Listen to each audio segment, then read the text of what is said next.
Hey everyone, thanks for clicking on this video and welcome to my channel. Please take a second to hit the subscribe button below if you like what you see and enjoy the video. If you want to help support my channel, check out my shop link down below. The New York Mets entered the 2023 season with World Series aspirations, coming off a 101 win season and their first season of playoff relevancy since 2016. They brought back their own stars, brought in new ones, and reinforced an already deep team that took a huge step forward in 2022. The payroll was nearly $500 million after luxury tax penalties, and New York was set to again compete with the defending NL East champion Braves and reigning NL champion Phillies. Fast forward to the end of the summer, and the Mets sit in 4th place in the NL East after selling off a pair of Hall of Fame aces, each making $43 million in nearly every pending free agent. New York's deep roster coming into the season came crashing down, leading to questions regarding the team's competitive future, questions in the front office, and questions on the field. Today, we'll try to answer the question of what went wrong with baseball's $500 million failure. When Starling Marte grounded out to end the Mets' 2022 season at the hands of the San Diego Padres, there certainly was disappointment in the air following the late loss of the division to the Braves and now a shortened postseason run in the wildcard series. But the team had taken a massive step forward in the second year of owner Steve Cohen's reign from their 77 and 85 2021 season, winning the second most games in franchise history, only behind the 1986 World Series champion team's total of 108. They went into the offseason with the future of several core players in jeopardy, including two-time Cy Young winner and ace Jacob deGrom, closer Edwin Diaz, center fielder Brandon Nimmo, and core rotation pieces in Chris Bassett and Taijuan Walker. But with an owner ready to spend and a market full of star players, the disappointment of a postseason run cut short turned to excitement as the free agency market began. Edwin Diaz was quickly re-signed to a 5-year, $102 million contract on the first day of the offseason, a record contract for a reliever. Buck Showalter won NL Manager of the Year, and the offseason was quickly coming together for the Mets, until Jacob deGrom signed a massive deal with the Texas Rangers, ending his tenure in New York. The Mets quickly pivoted to reigning Cy Young winner Justin Verlander, pairing him with another future Hall of Famer in Max Scherzer at the top of the rotation. Over the next few weeks, they brought in Jose Quintana and Japanese star Kodai Senga to replace Chris Bassett and Taijuan Walker in the rotation. It shored up the bullpen by bringing in David Robertson, trading for Brooks Raley, and re-signing Adam Ottavino. Fan favorite Brandon Nimmo was brought back on an 8-year deal, likely making him a Met for life and solidifying center field for the foreseeable future. Next came the Carlos Correa saga. I'll keep it brief. Correa agreed to a 12-year, $315 million contract on December 21st, just a few days after he had a 13-year deal agreed to with the Giants. The deal with the Mets, just like the one with the Giants, hit a snag due to medical concerns with Correa's physical. A few weeks later, with his Mets deal still in limbo, Correa re-signed with the Twins on a 6-year deal, and the Mets' dream infield of 3 weeks fell back to reality. The offseason ended with the signing of several depth pieces, including outfielder Tommy Pham, and the 4-year extension handed to reigning NL batting champ Jeff McNeil. Spring training rolled around, with the Mets' payroll sitting at roughly $377 million, which would have been nearly $400 million had the Correa deal gone through. Regardless, with luxury tax penalties, the Mets had nearly a $500 million payroll at $482 million. Expectations were sky high, and spring training rolled around this year with the World Baseball Classic set to take place. The Mets had 9 major players set to play in the tournament, an incredible event for fans in all countries. As the tournament began, the Mets quickly were hit with bad news to their pitching, which included various injuries to Jose Quintana, Bryce Montes de Oca, Sam Coonrod, and Eliezer Hernandez. Nothing, however, would top the news that Edwin Diaz, celebrating his dominant outing to cap off a major win for Puerto Rico in the WBC, was carted off the field after sustaining a leg injury. News broke that he would likely miss the entire 2023 season, and the Mets bullpen took the biggest hit it could take, making the signing of David Robertson all the more important. Spring training and the WBC ended, and the Mets DFA Darren Ruff, who they traded 4 players to get at the deadline a season ago. Opening day arrived, and news came out that Justin Verlander would start the season on the injured list, with what was initially called a low-grade shoulder strain. He would not pitch until May 4th. They lost Omar Narvaez for 2 months. Jose Quintana wouldn't pitch until July. The Mets called up super prospect Francisco Alvarez and promptly sat him on the bench. Carlos Carrasco and David Peterson struggled heavily in an already depleted rotation, which became more depleted when Max Scherzer was ejected for foreign substances and suspended for 10 games, and Carrasco was sent to the injured list. On the offensive side, Pete Alonso was crushing baseballs, Brandon Nimmo was off to a tremendous start, and Francisco Lindor was continuing to drive in runs like he did a season ago. However, core veterans Starling Marte, Mark Canha, and Eduardo Escobar were not off to strong starts, causing fans to call for the promotions of top prospects Brett Baty, Mark Vientos, and Ronnie Mauricio. The Mets finished the first month of the season at 15-12, just 3 games back of the first-place Braves.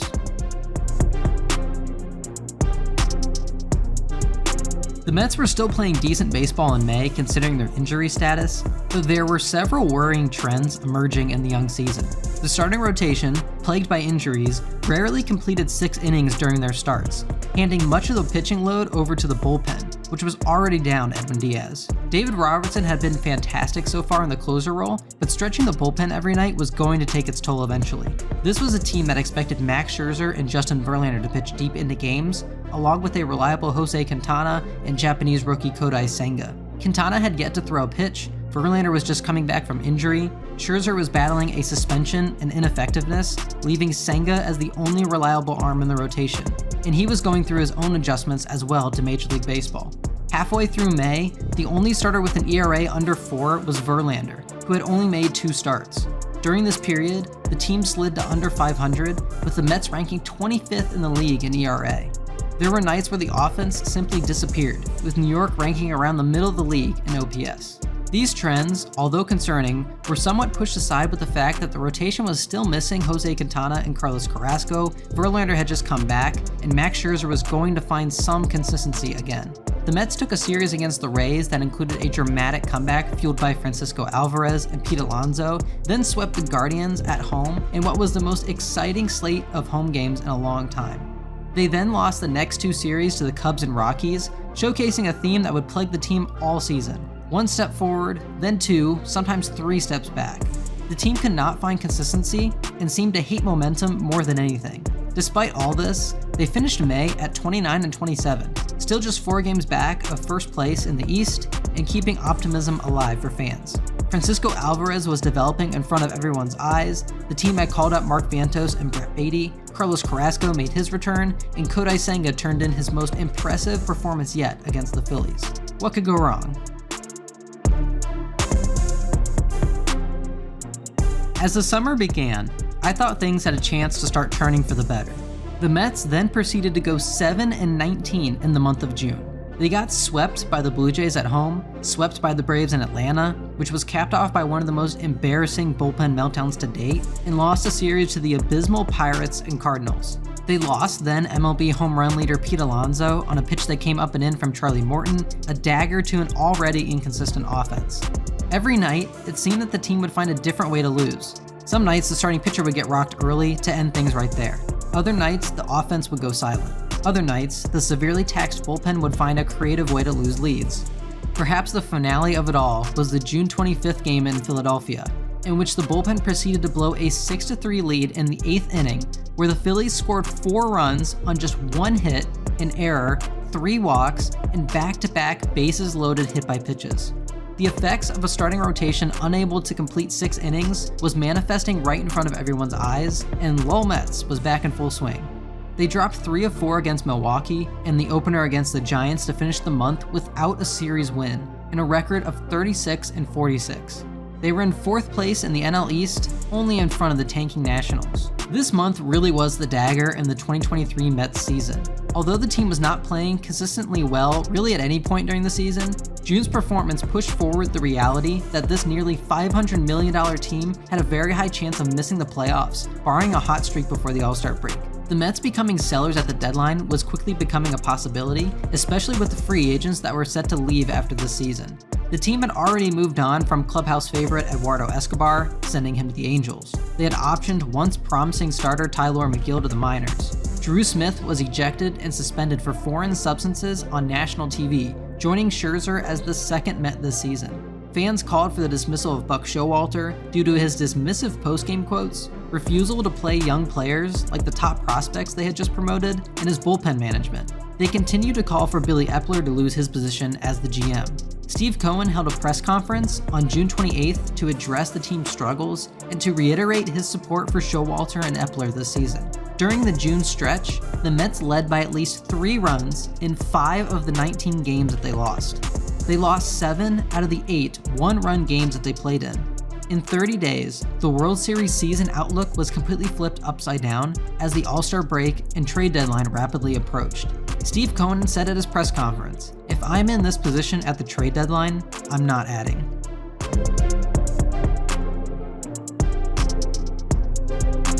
The Mets showed signs of life at the beginning of July, rattling off a 6-game win streak to instill brief optimism in the fan base, followed by a deflating series loss to the Padres heading into the break.